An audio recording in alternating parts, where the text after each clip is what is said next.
Adolescence, adolescent girls. What a great question for you to ask today. And I want to answer this question with a happy heart because it's so much fun, but also with an empathetic heart because there's so many tears.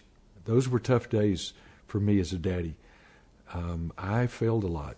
If I had it all to do over again, I'd let their mom do a whole lot more of it. But I loved it. I was one of these daddies that really wanted to be close to my kids. I wanted to be their best friend, and I wanted to be my kids' best coach and their best cheerleader.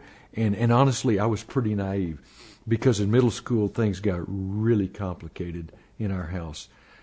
I think the most important gift that I could ever give an adolescent girl is the gift of affirmation.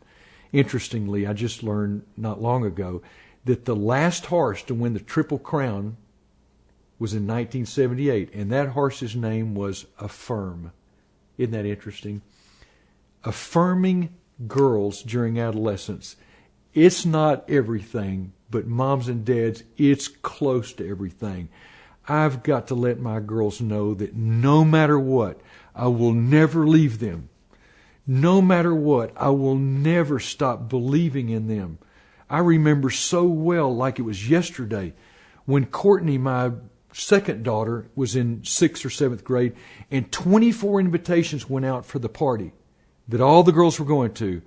There were 25 friends, 24 invitations went out. She was the one that didn't get one. Kids feel rejected in middle school. They feel lonely in middle school. They feel ugly in middle school. Their body parts are developing. They are getting compared to other girls and other boys. If I had it to do over again, I think I would do a whole lot more affirming. And as a guy who's fortunate to be married to a wonderful wife, I would let mom do a whole lot more of the coaching, especially the difficult coaching with my girls. Dads, if I'm talking to a dad right now, you are the biggest affirmer, the biggest cheerleader in your girls' lives. And mom, yes, you've got to do a lot of the disciplining. And dads, we're going to stick by our wife for sure. And there's times when we've got to discipline. But moms, I know you've got the toughest job of all because you're there, day in, day out, all the time. And they're getting their identity as a woman from you. But when I'm disciplining with fairness and with firmness, but encouraging always, always, always ends the day.